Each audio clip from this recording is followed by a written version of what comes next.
So the bigger PE ratio you have, the more expensive your stock. When you have a normal market correction like we're going through today, the harder you fall. And that's just the reality. So if you have a regular PE stock, like a 14, 15, 16 time multiple company, which by the way, there's plenty of them out there, a bunch of really good companies that are on sale right now, they don't fall quite as hard. They might be down 10% in a correction versus 20 or 30. And so we feel that as you move through retirement, as you get closer and closer to 60 or 70 or 80, that you'd want to have lower PE stocks in general. Not all low PE, but you'd want to have some value mixed into the portfolio. If you're 30 or 40, you could have a tilt towards growth. If you're 60, 70, you might have a little bit more value or dividend stocks bolstering you on the downside.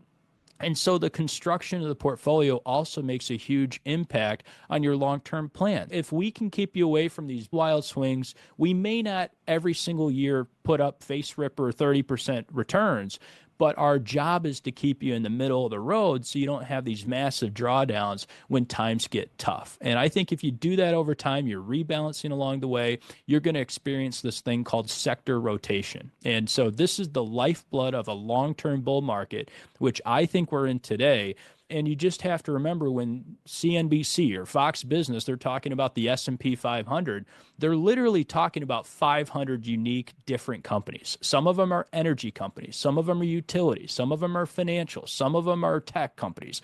And if you own a variety of companies, at any point in time, some are probably doing better. Some are not doing as well. And there's this rotation, we call it sector rotation, that goes on in the portfolio. Right now, oil companies are actually bolstering returns. They didn't do that well last year, but they're holding their own this year, and that's holding up some of the portfolio. Financials had a couple of tough years. Financials are coming back, and healthcare stocks this year are coming back. Actually, real estate is coming back in a surprising way in 2025. And because of that, part of your portfolio is going to be up, part is going to be down, and then we like to rebalance. We like to trim some profit and put it in some of the things that aren't doing so well, which sort of seems counterintuitive. But if you look at that chart, the periodic table chart of sector returns, what is that the one sector that did really well in one year and it's at the top might end up at the bottom the next year. And so that's why you rebalance. That's why you are consistent over time.